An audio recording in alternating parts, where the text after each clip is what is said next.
Yo soy el bicho. Soy la Ivania. Soy la Sofía. Y esto es Transducción sin Inhibición. ¡Yeah! ¡Yay! Es primera vez que grabo un podcast. ¡Yay! Hermoso. Así que para la gente allá en la casa escuchándonos, tenga un poco de paciencia, por favor. Sí, es la primera vez que hacemos esto. Ya, vamos a introducir a la gente. Pucha, tengo que buscar esta wea de La pauta que me va. La pauta. Ya, pero pucha, podremos hablar sobre cómo nació esta idea. Bueno, nosotros, para introducirlo, nosotros somos estudiantes de bioquímica de la Universidad Austral de Chile. Somos socios de la Asociación Nacional de Estudiantes de Bioquímica.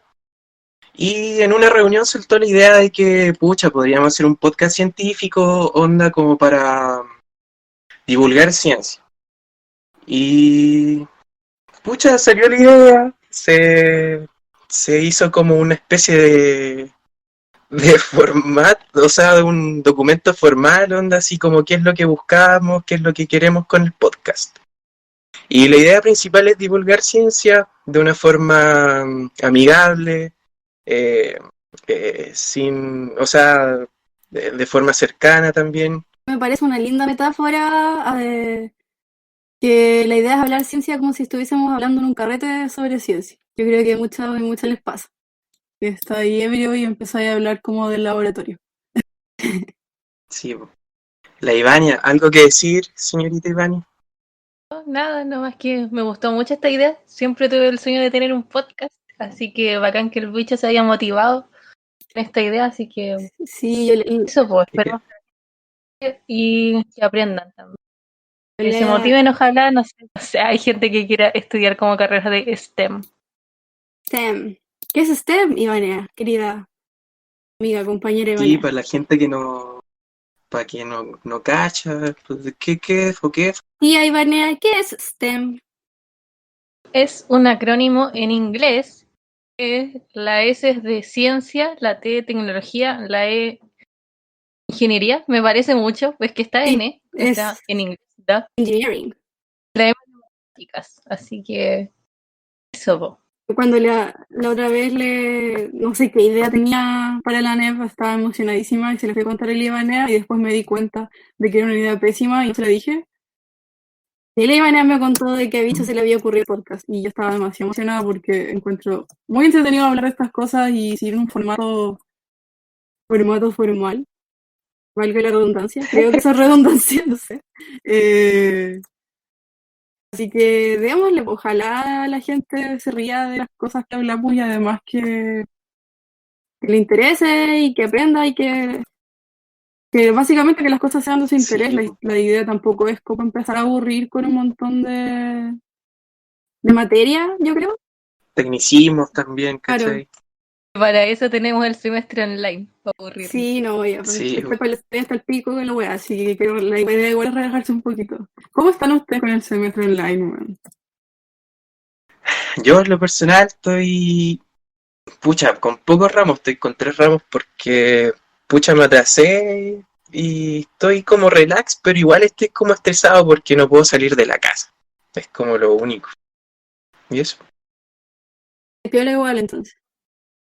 Yo tengo muchos ramos y echo mucho de menos el laboratorio. Estaba súper ilusionada porque me tocaba hacer taller de investigación y ya no, pues. O yo pensé que iba a hacer un taller de investigación tipo bioinformático. Sí, pues tuve que hacer ese para cumplir con el ramo, pero en realidad quería hacer como el taller donde lo estaba haciendo antes. ¿Saben de qué me di cuenta? Dígame. Que me di cuenta de que igual extraño caleta laboratorio, bueno, porque yo soy pésima para cocinar, pésima, lo odio, me carga. Y últimamente estoy cocinando caleta y el otro día me puse a hacer bálsamos labiales con color. Como que me puse a mezclar cositas y de repente me vi a mí misma mezclando cositas, metiéndolas al microondas y dije, weón, ¿qué estoy haciendo? Quiero ir al laboratorio, por favor. Quiero hacer un gel. Pucha, yo, para que la gente cache, yo soy un año menor que la Ivania y la Sofi. Y yo no he tenido como muchos laboratorios más aplicados, onda taller de investigación que se llama, en los cuales son como más pro, donde pueden hacer experimentos más de real asociados a la carrera, donde hacer PCR, que eso lo vamos a hablar más adelante, ¿cierto? Tú lo vas a hablar, Sofía. Sí. Ese es un Y, tema en y mente. eso. Y pucha, yo igual se supone que este semestre me tocaba hacer el primer taller de laboratorio, pero no sé, por el COVID. Pero el coronavirus dijo, pues no, mi ciela, pues no, mi virulita. Yo sentí que el coronavirus iba a ser algo así como muy lejano, como que iba a pasar allá en China, nomás en Asia, y no iba a expandirse como tan brígido. Y bueno, Como la weá de los ahora me memes. como mis palabras y no, horrible. No, cuando era motivo de risa. Como, ay, sí, el vampiro, nada que ver, el murciélago, la sopa de murciélago, la weá. Y ahora todos con la salud mental en el suelo, weón, arrastrando los pies. La pieza a la cocina. Cuando nos despedíamos de beso, pues les decía a ustedes, cabros, oye, ya, pero ¿cómo nos vamos a despedir así en tiempos de coronavirus? Y ustedes me decían, sí, lo hacían. Miren Sí, ahora. mira cómo me importa. Pero ahora, No. Según mi papá, él jura que esta realidad como de no, este distanciamiento social va a transformarse como una especie de cultura y que nunca más van a haber, no sé, salas de cine o congresos masivos, conciertos y que la gente nunca más se va a saludar de besos. ¿Qué opinan ustedes? Ay, a ver, Ivania, expláyate, por favor. sería muy brígido, no podríamos tener congreso de tanto que nos esforzamos por planearlo. Congreso Universidad Austral 2021 murió. RIP. Ojalá sea el 2022. Qué Mm, triste. el tema ese ya, de lo hace falso. Jaja. Sí. A mí ni siquiera me gusta lo hace falso. Ya, no sé, yo creo que no va a ser así. Me parece muy contra la naturaleza humana que las cosas sean así por siempre, porque esto es una pandemia, ya no había pandemias antes y tarde o temprano se va a pasar. Claro. Y después la gente se olvida y vuelve como a lo que La gente hacía tiene antes. Así pésima que memoria, la gente no aprende. usted no aprende, ¿verdad? Yo tengo fe de que en el futuro el coronavirus va a ser onda así como la influenza, que va a quedar ¿Cómo la como en qué? ese, como la influenza, como que va a quedar en esa categoría como de, Enfermedades de- estacionales. claro, ¿cachai? Tengo fe de que sea así, no sé, igual puede que ser que Yo no, creo que no, es más no cache probable más que se partido. erradique, que desaparezca nomás de la faz de la Tierra una vez que se encuentre una vacuna. Claro, puede ser también. Ay, da para mucho que pensar en esta cosa. Para pensar, señores. Oye, yo Eh, creo que es importante un disclaimer. Yo como tomé un optativo de virología, me quedé pensando porque hay como diferencias entre coronavirus, SARS-CoV-2 y COVID-19. Sí, eso ahí tiene que ir clarito. Nosotros como estudiantes de ciencias tenemos que usar bien los conceptos. Así es. ¿Cuál es la diferencia, tía Ivanea? La diferencia es que coronavirus se refiere a un grupo grande, una familia, dígase, virus que tienen como esa característica de tener una cápside con forma de corona, con las espículas y la típica figura que todos debemos haber visto. una pelota con espinas. Ajá, así es. El SARS-CoV-2 es el nombre específico que se le da a este virus que causa la enfermedad COVID-19. That's right. ¡Wow! Oye, yo tenía entendido que el SARS era una enfermedad que ya había aparecido anteriormente, ¿o no? Sí, el SARS fue una pandemia, fue bien fea. Hay un documental en Netflix muy bueno que se llama... Creo que está en... en pocas palabras. Y en pocas palabras, ¿cuál? Sí, en una de sus dos temporadas hay un documental sobre pandemias. No sé, creo que se llama Pandemia. No, la próxima pandemia, así se llama. Y el ejemplo que hablan es del SARS, po. Nada, hacía presagiar que la próxima pandemia igual sería un parecido, un hermano, un primo del SARS, el virus del SARS. Yo creo que muchas cosas sí lo hacían presagiar, o sea, habían Sí. varios papers. De hecho, en Wuhan estaban en un laboratorio estudiando como un parecido del SARS-CoV-2. SARS, más que nada. Se parecía como en un 96% del SARS-CoV-2. Y de ahí es de donde se agarran los conspiracionistas para decir que fue un virus que salió de un laboratorio. De hecho, mucho hacía presagiar.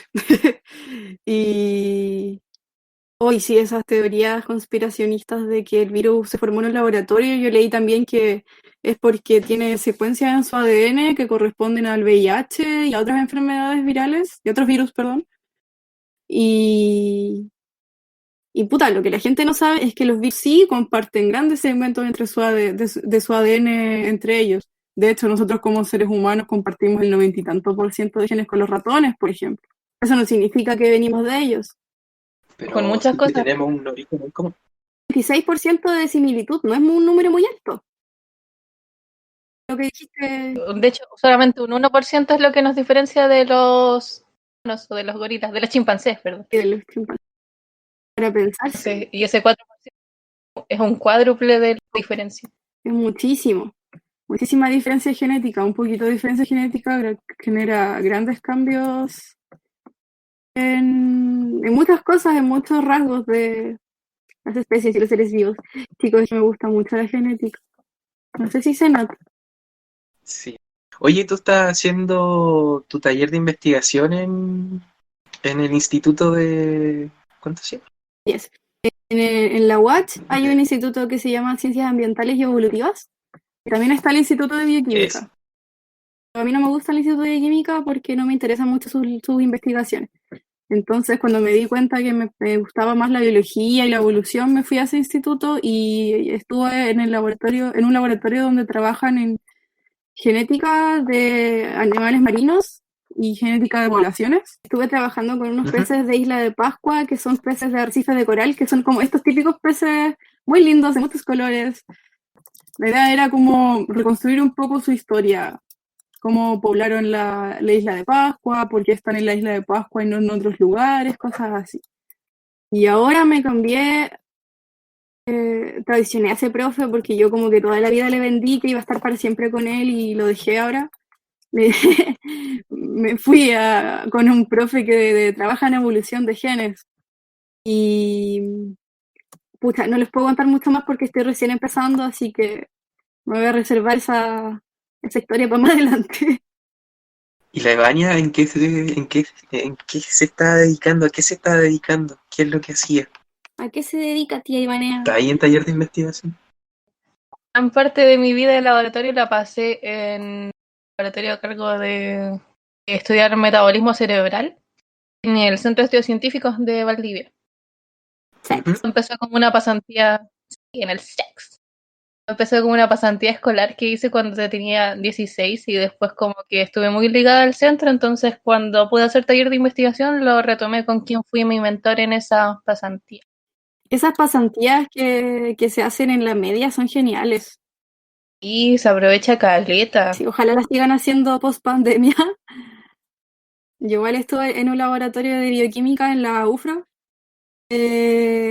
cuando estaba no me acuerdo, tercero medio creo, o segundo, y ahí me di cuenta que quería estudiar bioquímica. Me gustaba estar encerrada en una pieza con una pipeta, echando pequeñas cantidades de líquido a tubitos muy chiquititos y sin saber qué cresta estaba haciendo. Pero metía los tubitos a una máquina, me daba un número, yo los anotaba y me creía lo más genial del mundo. Así yo estaba para ganar el premio Nobel. Algo que me Oye, Ivania, ¿y parece... a qué te dedicas ahí en el TEC? ¿Qué es lo que hacía ahí? Pucha, la Sofi trabajaba con pececillos. ¿Y tú qué trabajabas con neuronas? ¿Con Yo qué? trabajaba con astrocitos. ¿Ya? ¿Y qué es lo que hacían los triturados? ¿Qué son los, los trituraban? ¿Los mataban? ¿Los disecaban? ¿Qué son los astrocitos, tío Vanea? Los astrocitos son unas células especializadas como en alimentar a las neuronas. Una vez un profe nos explicó como el ejemplo de un pingüinito que la mamá les daba comida así bien triturada Ya, algo así eran los astrocitos para las neuronas. Entonces los Wow. astrocitos trituran, no trituran a los astrocitos. ¿Y qué hacías con los astrocitos? Estudiarlos, observarlos, mirarlos a ver si hacían algo interesante. Mira, se movió. Es que hay unos sensores que se pueden ocupar usualmente para ver estructuras dentro de las células. Entonces lo que hacíamos era observar sus mitocondrias y cómo cambiaban, no sé, como si brillaban más o menos de acuerdo a la comidita que le dábamos a la célula, en este caso al astrocito. Qué lindi. Wow. ¿Y eso se hacía con microscopía de fluorescencia? Con microscopía confocal. Confocal. ¿Qué es la microscopía confocal? Tía Iván. Bueno, si conocen un microscopio normal, luz, van a notar que tiene una lámpara de abajo que es de luz blanca, o sea, luz visible. La microscopía confocal ocupa láseres, usualmente, dan como solamente un tipo de luz, una sola longitud de onda, que se llama. Longitud de onda, ¿qué le dicen? Y entonces ocupa láseres para iluminar a las células. La gracia es que las células dentro tienen algunas estructuras con fluoróforos, ya sean artificiales o naturales, que uno les pone, y esos fluoróforos son los que te emiten una luz de vuelta. Esa luz es la que se ve en el microscopio confocal. Entonces se genera una imagen en un... No lo ve uno directamente con los ojos, se genera en el computador. Así es. Que son luces que no son visibles al ojo humano, sino que solamente se transforman computacionalmente. Ay, qué lindo. Chido. Pondría de fondo de pantalla. ¿Y visto y a ti te interesa algo en particular? ¿Lo has Pucha, pensado? la verdad es que me llama la atención microbiología. Igual enzimología, porque igual, pucha, he tenido harto contacto con ese laboratorio. Y no sé, pucha, mi idea ahora es como unir esos dos temas y unir la enzimología con microbiología. Y he estado leyendo al respecto y no sé, existen varios extremófilos, por ejemplo, que su metabolismo trabaja a muy altas temperaturas o muy bajas temperaturas. Y no sé, encontrar alguna enzima, tratar de estudiar alguna enzima que se relacione con el metabolismo en condiciones extremas, me llama la atención. Estudiarlo, Ay, ver algo así, no sé, que algo los por ahí. Es microorganismos como mi rollo. extremófilos son muy interesantes, son muy lindos. Sí, son cuáticos. Son, sí, recuerdo que como La enzima para el PCR. superpoderes. Ah, sí, po, de hecho. La, ¿Qué es el PCR, tío? ¡Wow! la gran Sí. magia del PCR viene a partir de una enzima que se aisló de un microorganismo que era resistente a la temperatura, a muy altas temperaturas. ¿Qué microorganismo era este, tía Sofía? Thermophilus aquaticus, no, no sé. Acuáticos. ¿Sí? Lo dije bien. Thermophilus Humus aquatic, bacteriophilus. Sí. Paganophilus. Pcerrophilus. Bueno, este bichito es una... No estoy segura si es una bacteria, creo que es una bacteria, Bacteria. que produce una enzima, o sea, que se dedica a ayuda a realizar copias del ADN, y este bicho vive en temperaturas muy altas, por lo tanto, este compuesto que se aísla es muy resistente a la temperatura. Entonces aprovecharon eso y se usa en el PCR significa reacción en cadena de la polimerasa. Hoy el día está muy en boca de todos el PCR porque es el examen definitivo que se usa para diagnosticar la presencia del coronavirus. Pero creo que es muy importante que la gente sepa que el PCR no es una técnica de diagnóstico.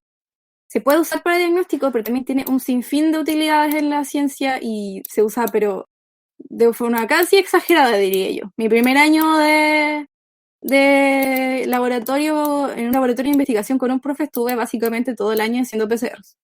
El PCR, ¿cuál es su objetivo? Es cuando encuentra una secuencia de ADN que nosotros queremos, lo que hace es amplificarla, o sea, generar muchas copias. La idea de generar muchas copias de este ADN sirve para, por ejemplo, para el forense, No sé si alguien sabe más o más de cómo se usan forense, pero me imagino que toman muestras y intentan hacer un PCR para amplificar el ADN que hay presente en esa muestra y de esta manera pueden identificar quién fue. Claro, ¿A quién fue? ¿Quién fue? claro. Por ejemplo, en los casos de violación, se utiliza el PCR como para saber, no sé, digamos que existe un cuerpo que tiene indicios de violación y se puede buscar una muestra de ¿Es semen o no? fluido corporal, de semen puede ser, y este es analizado, se le extrae el DNA y existen unas regiones específicas del ADN, que no recuerdo muy bien, creo que se llamaban satélites, Ah, microsatélites. microsatélites, y estos son muy específicos de cada persona. Y esto hace que se puedan comparar de la muestra con el de alguna persona sospechosa, y si coinciden, existe una alta probabilidad de que esa persona fue la que, Cometió el delito. claro, cometió el delito. Exactamente. Esa es una de las utilidades de la técnica de PCR. Otra, para lo que yo lo usaba, es para... nosotros teníamos varios individuos de estos pececitos que conté antes, que son de Isla de Pascua, que son muy lindos, y viven en arrecifes de coral. ¿Cómo se llama? Estábamos usando 3 especies. Uno se llama Chaetodon pelewensis, que es como atigradito. El otro se llama Chaetodon unimaculatus, que no me acuerdo cómo es, creo que es amarillo. Y el otro se llama Heteropreacanthus cruentatus, que es más feo, es como un salmón. Es chiquitito. O sea, no es real feo, creo que le dicen ojos de vidrio porque tiene como unos ojos muy grandes. Y bueno, la cosa es que tenemos muchas muestras de eso y nosotros le sacamos el ADN a cada individuo de distintos lugares, de Isla de Pascua o de otras partes cercanas o incluso secuencias que podemos descargar de internet. Hacemos el PCR para las que nosotros sacamos en el laboratorio para amplificar cierta parte de su ADN. Esta parte, como bien sabemos, el ADN es casi igual para todos los individuos, pero también cada individuo tiene un ADN único. Por lo tanto, se van a ir detectando las pequeñas diferencias que hay entre ellos y de esa forma se puede describir más o menos, se puede cuantificar cuánta diferencia hay, o sea, cuánto tiempo, El parentesco también. cuánto tiempo han ido acumulando estas diferencias, si hay flujo genético, o sea, que migran los bichitos, dele con los bichitos. Los peces asociados a arrecifes de coral, si es que migran desde Isla de Pascua hacia otros lugares. En fondo, y todo eso es sabiendo que existe una región del ADN. ¿Y cómo es esta región del ADN? Porque después de que uno obtiene esta amplificación, o sea, que obtiene muchas copias de esa parte del ADN que a nosotros nos interesa, se mandan a secuenciar nosotros las secuencias y esas secuencias se analizan con un montón de programas y de ahí se saca muchísima información. Entonces el PCR es la primera etapa para cualquier análisis que requiera de secuencias genéticas. De hecho, blow mind. También se usa en diagnóstico porque cuando uno tiene una infección viral o creen que puede tener una infección viral, la presencia del virus se detecta mediante la presencia de su ADN en el fondo. Y se puede incluso saber cuánto virus tiene. Porque hay PCRs que pueden cuantificar la cantidad de ADN que hay en la muestra. Entonces, el PCR es como uno de los mayores pasos en la biología molecular que dio pie a muchas técnicas que se desarrollaron después. Y se sigue usando y el funcionamiento sigue siendo el mismo. Se basa en un cambio de temperaturas, de que las hebras de ADN, que si muchos saben, es como una escalerita, una hélice que da vueltas y tiene 2 hebras. Por lo tanto, lo que se hace es separarse, copiarse, volver a juntarse. Separarse, copiarse, volver a juntarse. Y así A través de muchas la veces, temperatura. y después, si teníais una copia de una secuencia, después tenéis 1000, ¿cachai? Oye, tremendo descubrimiento el tipo que inventó el PCR. Creo que recibió el premio Nobel, ¿o no? Grande el PCR, weón. ¿O no? Sanger. A ver, No, vamos a buscar. esa es la secuenciación de Sanger. Thomas Brock la Más PCR. descubrió. Dice, San Wikipedia, la Biblia dice desarrollada en 1986 por Kari Mullis. ¿Mullis se puede pronunciar? Harry Muley, sí. Este era el Sí. que decía Han que se le ocurrió cuando iba curado en el auto. ¿Qué? Ay, verdad. Cuenta. ¿Cómo era esa historia? Sí, recibió el premio Nobel de Química en 1993. Ya, sí, perdón. Dijo que iba curado, pero se puede obviar esa parte porque, o sea, no. Cuenta la leyenda que Kari Mullis trabajaba como en una empresa tecnológica de la época y un día regresó a su casa mientras iba manejando desde una fiesta. Iba con su esposa estaba durmiendo al lado de él. Iba manejando y pensando en cómo hacer más eficiente la replicación de ADN, porque esto era algo que ya se hacía desde antes, pero no de una manera muy eficiente.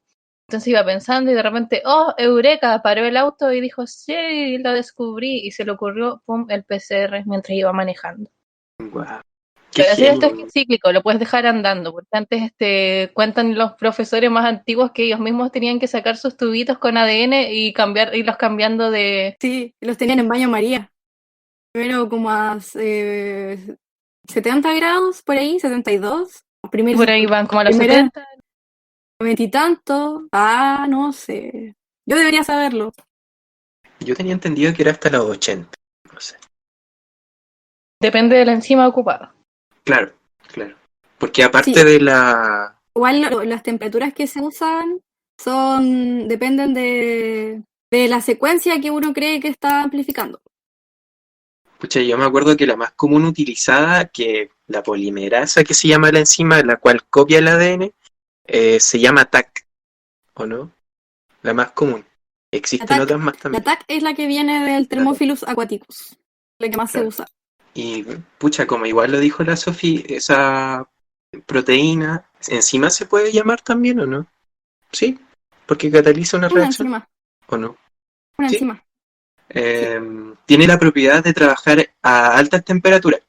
Eso favorece a que el ADN como se desnaturaliza o significa también que el ADN separa sus dos cadenitas a altas temperaturas.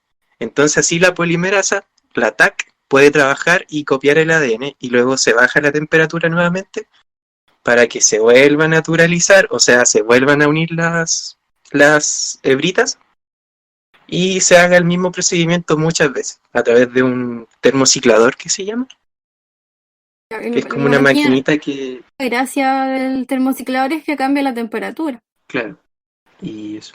Estamos hablando de enzimas. ¿Saben cómo se reproducen las enzimas? No. Una encima de la otra. Oh. Un clásico. El clásico nunca muere. Ay, me duele la cara de tanto reírme, weón. Oye, podríamos hablar sobre las abejitas, ¿o no? No sé nada de las abejitas como para hablar de eso ahora. No, Ya, hay bicho, ¿qué es una abejita? una Una abejita abejita ha dicho. es un bichito, un insecto muy pequeñito, de aproximadamente un pulgar y medio. Un Un cuarto de pulgar y pulgar. medio de la wea enorme. Sí, pues como los avispones que llegaron a América ahora hace poco a Estados Unidos. No. No, chicos, yo no salgo más de mi casa, weón. El fin del mundo está En muy ese cerca. sentido, si eso pasa, no me molesta verlos nunca más. Encima con el sobregiro ecológico. No, para Un gusto. No, weón, ya, no. chao. Voy a vivir de mi huerta. No, y eso, la wea fome. No voy a vivir mejor. Creo que Ya, eutanasia y nos vemos en el cielo. hace unos poquitos días, hace 3 días fue el día de la abejita. El 20 de mayo fue el día de la abejita. ¿En serio? El día mundial de la abeja. Oh, ¿qué hicieron? ¿Cómo lo celebraron? Yo comí No miel. sé, con fuego artificial y no sé, con Con flores. fumigaciones. Yo esperaba si veía una abejita para saludarla. Mucho insecticida. Oye, yo No, tengo no una hay anécdota eso. con una abeja, weón. Me acuerdo que una vez cuando chico, yo veía a mi papá que de repente había una abeja.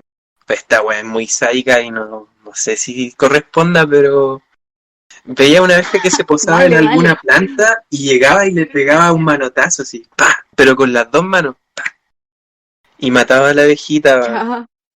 Y yo, puta, lo imité un día, vi que había una abejita que se posó en una plantita, hice lo mismo y pucha, era chico. Mis manitas no tenían una piel muy desarrollada en ese entonces, creo yo, que por eso me dolió tanto, que la abejita me picó y tuve la mano muy hinchada. Esa es mi historia. Así Porque le que ya quisiste sabe, matar de un gente, manotazo. no maten De a un las guate. abejitas de un guate o lo que sea, porque las abejitas No ayudan. maten a una viejita. Nunca. Sí. Oye, las abejas, weón, son muy importantes para el ecosistema, weón. La cagó. Que son unas conchas su madre, son las avispas, pero ellas tampoco tienen la culpa, weón. No, pues. Pero puta que me caen mal porque me picó una en el verano. Cuando estaba durmiendo una siesta al lado de un lago. Y me pica la mano, la maldita. Pero las avispas pican y muerden. Hacen las dos cosas. Hacen las dos Y cosas, yo muerden. pensé que se la mordían. No, también pican. ¿Cómo pican? Pican, tienen una Brígida, lanceta. weón. A diferencia de las Los abejas, avispones que no llegaron son sueltan. avispas. Sí, po. Oh, echa tu madre. Son carnívoras. Sí. Y las ¿Has visto avispas el son video más donde matan brígidas. un ratón? Ay, verdad. Hay videos, de hecho, en YouTube que salen No, es avispas que son peleando muy con ratones. sádicos. Muy sádico, no puede ser. Chefcito. Me acuerdo que cuando vivía en el campo, ahí había muchas plantaciones de uvas. Y me acuerdo que alrededor de las hectáreas de las plantaciones habían rosas, plantas de rosas. Y una vez le pregunté a mi viejo de que por qué utilizaban, o sea, por qué habían rosas alrededor de las plantaciones. Y me dijo que ayudaban a atraer a las abejas y eso a su vez ayudaba a que las abejas como rondaban en ese lugar, hacía que se polinizara las plantaciones de uvas, de las parras. Y, ¡Oh, qué bacán! y, y quedé así como súper chuca, así como, wow, las abejas son lo mejor del mundo. Las abejas van a salvar el planeta. ¿Han visto B-Movie? Me encanta B-Movie. Muy bacán. Tiene grandes enseñanzas. ¿Cuál es bizarro que como que se enamora de la humana? O la humana se enamora de él. Que zoofílico. Es muy raro, weón. ¿Cómo te enamoráis de una abeja? Que pueda hablar. Que te pueda seducir con sus palabras. De salvar a la vegetación del mundo. Pero es que con esa labia, no sé. Ya, que con cualquiera cae. Como cuando llega un weón que estudia recursos y te vende la poma. Cuando llega alguien que habla física de los universos paralelos, así como las noticias de esta semana. Oye, sí. ¿Qué pensaron al respecto cuando salió la noticia, cabrón? Yo debo admitir que por un segundo lo pensé, weón. Pensé que era verdad. Yo dije, ya, ¿qué onda? Si no es 1 de abril, para que hagan estas bromas. Bueno, de verdad que por un momento, como la página era relativamente confiable, que no me acuerdo cuál era, algo así como cooperativa, ponte tú, una wea así. Yo dije, oh, weón, ¿en serio? ¿Paloyo? ¿Universos paralelos? ¿Qué denso? Ingenua. Pucha, igual yo vi un video de un divulgador científico. Yo creo que usted igual de más que lo cachan, que se llama Javier. ¿Cuánto se llamaba? Pucha, es un youtuber español que es físico de partículas. ¿Cómo es que se llama este men? Ay, se llama, no sé. Pero cacho varios youtubers españoles que hablan de física. Javier Santaolalla. Javier ¿Tu canal así se Santaolalla. llama? ¿Ah? Santa Labia. Santa Olaya. Ah, Santa Labia. Y, y lo pueden buscar en YouTube. Su canal se llama Datum Blog. Y igual Ah, tiene sí, otro que se po. llama Datum Ball. Date un Sí, blog, sí lo cacho. Es bueno. sí, ahí lo pueden buscar y siempre habla de muchas cositas relacionadas con ciencia. Y es muy entretenido. para que lo busque. Y el weón es capo, así, sequísimo. El weón sacó una ingeniería en telecomunicaciones y a su vez sacó una licenciatura en física. Weón, loco. Ah, Hizo su, bacán. Es como expertísimo en divulgación de la física. sí, hizo su doctorado en el CERN, en el centro de... ¿Cómo es que se llama? Bueno, en el CERN. Yo he dicho centro de energía rítmica realmente nuevo. Centro especial realmente novedoso. Realmente nada fácil. Realmente nada del otro mundo. Realmente nada de universos paralelos. No. Realmente nada de la partícula de Dios. Pucha, yo pensé que existía un Bitcoin que retrocedía en el tiempo, en un mundo paralelo. ¿Cómo? Yo tuve la fe de que El CERN es existía un Bitcoin paralelo, bicho paralelo. Un bicho. un Bitcoin paralelo. Un Vicente. Sí, Un bicho está pensando como en las abejas. El Thermophilus aquaticus o en los peces. Son todos los bichos de los que hemos hablado.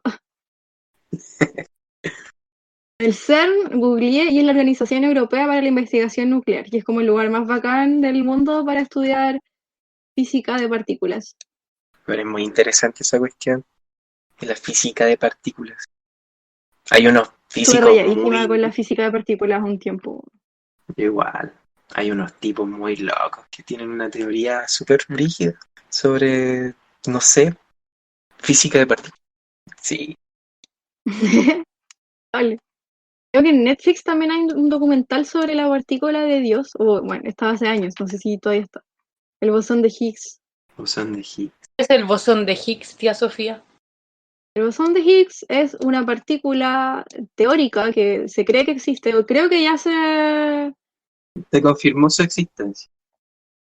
confirmó su existencia. Obviamente no tiene las propiedades que le entrega la prensa científica porque siempre exageran todo. Se llama la partícula de Dios porque creen que es la partícula que le da masa a los átomos. Fático. ¿Qué más hace el bosón de Higgs? No estoy googleando. Yo tenía entendido No, que esas partículas crean un campo, se puede decir, como una especie de interacción entre ellas, y las partículas que atraviesan esa zona crea lo que se llama masa, hasta donde yo sé, pero no sé qué tan gravedad, así. ¿o no? O sea, no tan así. Es que lo que hace es crear, o sea, a partir de esa interacción de las partículas con ese campo de la partícula de Higgs, o sea, del bosón de Higgs, se crea la masa, pero no la gravedad. De hecho, hoy en día el gran eslabón de la física de partículas es encontrar una partícula que genere gravedad, que sea la que genera la gravedad en sí de la materia. Y de hecho, Ya. muchas personas están buscando eso. Y es como, no sé, como el santo grial de la física. Cuático, porque va como espacio para que cualquier persona con ideas locas se ponga a estudiar cosas locas. Mm. Y hay mucha gente que lo vincula a religiones, con, no sé, budismo, religiones hindúes. La verdad es que la física cuántica se ha ligado a cosas muy espirituales. Y porque las interpretaciones que se les pueden dar a algunos postulados de la física cuántica, claro, los puedes interpretar como, por ejemplo, esto de las partículas enlazadas, que cuando dos El partículas están enlazadas, entrelazamiento si una de cuántico. ellas, eso, en el entrelazamiento cuántico, una de ellas cambia sus propiedades, automáticamente cambia las de la otra, se ha usado como, no sé, como esa es la explicación científica del hilo rojo. Eh, Ciencia del y un amor. montón de eso, ¿cachai? Entonces, es lindo, es muy lindo. De hecho, cuando yo me ingresé en la física cuántica, empecé a leer un libro que la mitad del libro era realmente como teoría y la segunda mitad era pura vinculación con religión. Y ahí como que me empecé a desligar un poco del tema, pero te la venden bien, debo admitirlo. Pero yo creo que aquí todos somos psicópatas. Yo la verdad es que no tanto, mire, yo siempre he tenido como esa fascinación por tratar de unir esos dos mundos entre religión y la ciencia. Y todo eso partió porque me acuerdo que una vez tuve que hacer una presentación en el liceo sobre el origen del universo y llegué a un concepto que se llamaba singularidad gravitacional o singularidad cósmica. Se supone que si ustedes imaginan el universo completo, es como, bueno, supuestamente, teóricamente, el universo es infinito. Pero existe la idea también de que el universo es como una especie de burbuja, en la cual está compuesta por espacio y tiempo, y en su interior existe lo que se llama materia, o en realidad es como energía. La energía se puede transformar en materia, y existe también esa relación de que la energía no se crea ni se destruye, solo se transforma y bla, bla, bla. Pero se puede imaginar al universo como una especie de burbuja, y si ustedes van achicando la burbuja, y en un tema de tiempo, si ustedes retroceden en el tiempo esa burbuja, va a llegar a un punto en el que es tan pequeño el espacio, y la energía contenida en todo el universo está en ese punto tan pequeño, que es demasiado pequeño, y teóricamente se le llama como espacio de Planck, que es como el espacio, Y si se está expandiendo, obviamente significa que si vamos hacia atrás se está achicando. claro, Entonces, inevitablemente se llega a esa conclusión, po. claro. Y la cosa es que la singularidad cósmica o singularidad gravitacional es esa partícula singular, se puede decir, de espacio-tiempo con energía ultramente condensada. Y como que todos dicen, o sea, muchos científicos igual piensan en de dónde pudo haber salido esa singularidad, ¿cachai? Porque supone que fuera de esa partícula no hay nada, no existe ni espacio ni tiempo, que vendría a ser como la hoja de donde se dibuja todo lo que sucede en nuestro mundo, ¿cachai? Si no existe espacio ni tiempo, no puede suceder nada, ¿cachai? Entonces, ¿de dónde salió esa partícula de espacio, tiempo y energía tan condensada? De la nada. Es como que se topa con un muro Claro, las ¿cachai? explicaciones del origen del universo.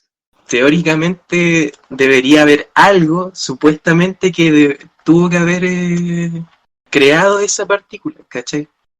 La cual luego se expandió, Sí, ¿no? obviamente, y creó nuestro mundo, como lo observamos hoy en día.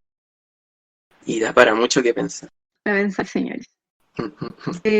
Sobre tu tema de la religión con la ciencia, igual, o sea, no es que yo sea escéptica, así como que cualquier intento que me vengas a conversar de religión y ciencia en la misma frase, te voy a hacer la L, sino que me parece una muy linda vinculación, pero creo que hay que irse con cuidado, porque se presta para mucha desinformación. Pero yo creo que todos los fenómenos que vivimos, tanto espirituales como materiales, físicos, observables, son dos caras de la misma moneda.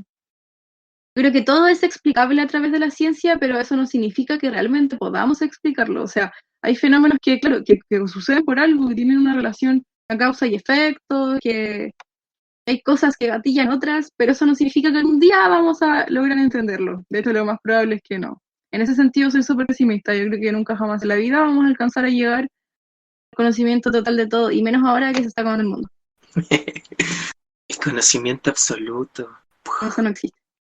¿Qué opina la Ivani al respecto? Sesión de carrete. Estaba en la media pálida de la como este meme del buen fumándose un pito así como mirando la nada con un fondo de estrellas. Es el mood. Y quedamos en que esto era modo carrete, así que me perdones si algún día llego curada. Como que está permitido. No te Esas son las reglas. Eso es lo que yo firmé. La inhibición, la transducción. ¿Qué opina la Ivani al respecto de la relación entre ciencia y religión? Si es que existe alguna conexión, ¿qué opina? Yo opino como parecido a lo que dijo la Sofi. Igual me tinca que evidentemente muchas cosas pueden explicarse por la ciencia, o sea, obvio. Aplicando el método científico y todo, así como en esa vía. Pero actualmente no se puede pretender O conocer esos grandes secretos del universo que han intrigado a millones de humanos a través de la historia. Igual eso es lo lindo, po, Es la vida. lindo el constante descubrimiento científico, po, que puedes ir como uniendo más puntos hasta llegar a hacer todo ese dibujo un día. Incluso a veces podéis desarmar todo un dibujo porque cachaste que la base no estaba bien y eso igual es lindo, weón. Sí.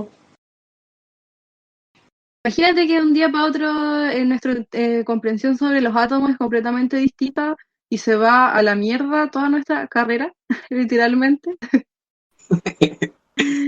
Sería palpico, pero puede suceder y es como una incertidumbre, una inestabilidad. No, ya no es inestabilidad, porque en realidad la ciencia es súper estable, pero siempre existe la pequeña posibilidad de que las cosas no sean así.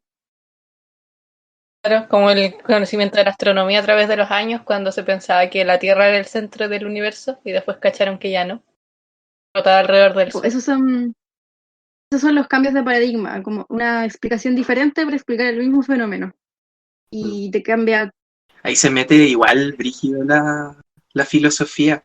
Me acuerdo que había un filósofo, no me acuerdo muy bien de su nombre, que habla sobre ese tema, sobre los cambios de paradigmas de la ciencia, Más que es Kuhn, como una especie de... que Ese explica las mismo, revoluciones científicas. exacto, eso mismo. Pucha, yo La creo lista que de lectores. tú ¿cachai más sobre ese tipo? Porque yo la verdad ¿De es que filosofía fue de la como... ciencia? ¿Y Sí, tú participaste en un congreso con una ponencia vos, de filosofía de las ciencias? Cuéntanos. cuenta, Yo cuenta. creo que eso lo voy a dejar para otro capítulo. Pero llevamos caleta de rato hablando. Pero, pero de verdad que yo me gustaría harto hablar de eso. La filosofía de la ciencia me parece que es un campo que está muy dejado de lado y sobre todo nosotros como estudiantes de ciencia me parece muy penca formación en nuestras mallas curriculares no haya un ramo que nos aterrice y que nos haga como de verdad pensar qué es lo que estamos haciendo y dónde estamos parados y cómo es nuestra manera de pensar y por qué llegamos a ciertas conclusiones. A mí me parece la filosofía de la ciencia muy bonita y muy lejana igual porque es muy elitista. Yo creo que la filosofía de la ciencia que yo he visto se trata en algunas universidades nomás del país que están en Santiago. Yo, gracias a la NEP, de hecho, me enteré de que había un congreso para estudiantes de filosofía de la ciencia que lo organizaba el USACH y yo como llevaba harto tiempo rayada con el tema, bastante rayada, la verdad, me atreví a participar ¿De qué hablaba? y hablé de una historia, de la historia de las diferentes definiciones que se le ha dado al concepto de vida. La definición de la vida ha cambiado harto a lo largo de los años y es súper importante para algunas disciplinas ahora, como por ejemplo la astrobiología. ¿Por qué estamos nosotros buscando vida en otro planeta o vida artificial? ¿Qué es realmente lo que estamos buscando? ¿Cómo podemos decir que encontramos vida? Necesitamos saber qué es entonces. ¿Cuáles son los criterios que usamos para definir lo que está vivo y lo que no? Claro. Y si ese tema en una carrera como bioquímica o cualquier carrera biológica o de ciencias médicas incluso, es sumamente relevante. Y uno de los mayores avances en ese campo lo hizo el biólogo chileno Humberto Maturana y su discípulo Francisco Varela. Y Humberto Maturana no es tan conocido tampoco por los estudiantes de ciencia, me parece sumamente preocupante. Y yo creo que me voy a dar unos minutos en otra sesión para difundir la palabra de Humberto Maturana. Hola, ¿quieres hablar un momento sobre la palabra de Alberto Maturana? Humberto Maturana. Humberto Maturana. Dime un minutito para hablar de qué es la vida, señora. La ¿Qué es la vida Sofía para ahí usted? tocando la puerta en todas las casas. ¿Qué es la vida? Un frenesí. Estamos tratando de Oye, llegar a través de sus oídos más que tocando puertas. siento que debería reforzarse esa área como del científico de manera integral, de esa área filosófica. Porque pucha, hoy en día, pucha, lo más cercano igual que he vivido es con el tema del sacrificio, por ejemplo, de animales, que ahí ya entra la filosofía más Dame tirando como ética, para más que la nada. ética y la moral, ¿cachai? Y es brígido porque igual Pucha, yo he sabido igual de profesores que onda se toman el sacrificio de un animal del roedor como muy a la ligera, tirando chistes y todo el tema, ¿cachai? Y siendo que eso no corresponde. Y eso, Eso es todo un tema. sí, po. La bioética, En ese sentido soy como, me encuentro como muy insensible, o sea, tampoco es que me tome a la ligera como el sacrificio de un animal, pues sí estamos claros que hay que tratar de reducir como lo posible el número de animales que tú ocupas en un experimento, pues. Mm. Pero igual, por ejemplo, cuando he hecho cultivos primarios, como que nada, pues, no me da es cosa. un cultivo primario que banea. Sí, es. Cuando tomas se refiere a primarios, obviamente que es como de una primera fuente. Entonces, por ejemplo, ya en este caso tenías un animal, un roedor, y querías estudiar astrocitos, entonces a partir del mismo roedor que estaba vivo, lo sacrificas y extraes los astrocitos desde el órgano correspondiente, pues en este caso el cerebro. Pero, por ejemplo, puedes extraer, no sé, hepatocitos del hígado o cosas así. Cosas que es como eso, pues, de primera fuente, que tú lo tienes, lo sacrificas y Ah. lo que te sirve. Lo trituras, dijo el dicho. Ay, qué cruel. Y María, o sea, ¿tú has trabajado con animales vivos entonces? O sea, no en la parte de sacrificarlos, pero sí en el resto. Ah, ya. Pero tienes que hacer un curso de bioética y manejo responsable de animales de laboratorio para estar como en todo el proceso. Ah, ya. ¿Tú no lo has hecho? Todavía no. Tengo la suerte de que las muestras de peces con las que yo trabajo ya las recolectaron en Isla de Pascua hace ya varios años y están congelados en un congelador. O sea, onda tenís como tenía el pescado así congelado en un refri. Abro el refri, abro el cajón y está lleno de peces congelados. Son chiquititos. Está muerto, sí, po. Y ni siquiera tengo que diseccionar nada porque cuando yo saco ADN de las aletas y las aletas ya están... Alguien ya las cortó en algún momento. Gracias a ese alguien, porque yo no creo que habría sido capaz de hacerlo. No me acordé. Cuéntale de los pibres. Ay, los piures, ya sí tengo una anécdota muy chistosa con animalitos marinos, que también estaban muertos a todo esto. Para el estallido social yo dejé de ir al laboratorio porque, obvio, igual como por ahí por diciembre me empecé a aburrir y necesitaba una excusa para quedarme en Valdivia y y por lo tanto yo dije que iba a seguir yendo al laboratorio. Así que fui, le pregunté al profe qué pegas tenía disponibles, si había alguna investigación en la que yo podía aportar, y me dijo, sí, necesitamos extracciones de ADN de unas lapas para diseñar las cosas. Eran, me comprometí tan poco con el tema que ni siquiera sé para qué era la investigación. Había alguien que estaba trabajando en lapas y yo solo quería estar en el laboratorio un rato. Así que pasaron las lapas, estaban en unos frascos como flotando en alcohol y eran muy distintas entre sí. No sé si ustedes conocen las lapas. Ah, no son lapas, weón, son piure, nada que ver. Dale trabaja en lapas, una amiga. Por La eso Ale me ofreció estaba cursos de seda. confundiendo. Lapas, piure. Ya que era. Perdiéndose completamente, no, eran piures. ¿Conocen los piures? Son como unas piedritas las weas. Y no me acuerdo, hace muchos años que no como piure. Son unos rojitos que tienen mucho yodo. Sí, sí. La cosa es que había unos muy pequeñitos y había unos muy grandes. Y yo le pregunté a una chica que era experta en piure de dónde tenían que cortar para sacarles el ADN bien, po. Me explicó, pero no era muy fácil entenderlo, que en unos piures que eran muy chiquititos.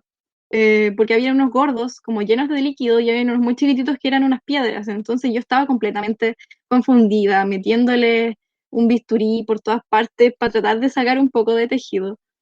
En la weá era tan hedionda y yo llegué a estar con mascarilla a ese punto porque era muy hediondo. Llevaba en alcohol como 6 meses. Oh, Habían unos que eran gordos y la tipa me dijo que yo tenía que cortarles entre medio de los sifos, algo así, que son unos hoyitos por donde ellos tiran agua. Entonces yo le corté, pero el bisturí no estaba muy afilado, por lo tanto en vez de cortarlo lo apretó y saltó agua por los sifones, así se llaman, y me saltó a la cara, weón. Un piure muerto me atacó. fue horrible, fue muy asqueroso y quedé helada así, por favor, que alguien me ayude. Y me fui a lavar y desde ese día me cargó, te juro que me cargó trabajar con esos animales y le fui a decir al profe, ¿sabe qué? No me gustó su wea, por favor deme otra pena porque no quiero seguir trabajando en esto, voy a ser muy sincera, no me gustan los piures. Y me dijo, ya, ok. Ahí post-mortem el piure vengándose de las Sí, personas. weón. Oh, fue muy horrible, no se lo recomiendo a nadie. Y era gordo, era enorme, hediondo, así que explotó la wea. Bueno, en ese momento no fue chistoso, pero después sí. Algo para contarle a tus compañeros. Se rían de ti un poco. Sí, tengo hartas anécdotas para reírse de mí, así que tengo material. Una persona con la suerte. Vamos, yo creo. Sí, Sí, yo igual creo cacho que que estamos. Yo creo que tenemos caleta de material, weón. Vamos, ya. Sí, es un adiós entonces, por ahora. sí, Por pues un ahora. adiós por ahora. Bueno, entonces estaríamos terminando. Chao, gente, hasta la próxima. Hasta la próxima. Nos vemos. Chao, chao. Amores. Y chao, Besitos. Ivana, chao, chao. Gracias por sintonizar. Nos vemos la próxima semana. Adiós.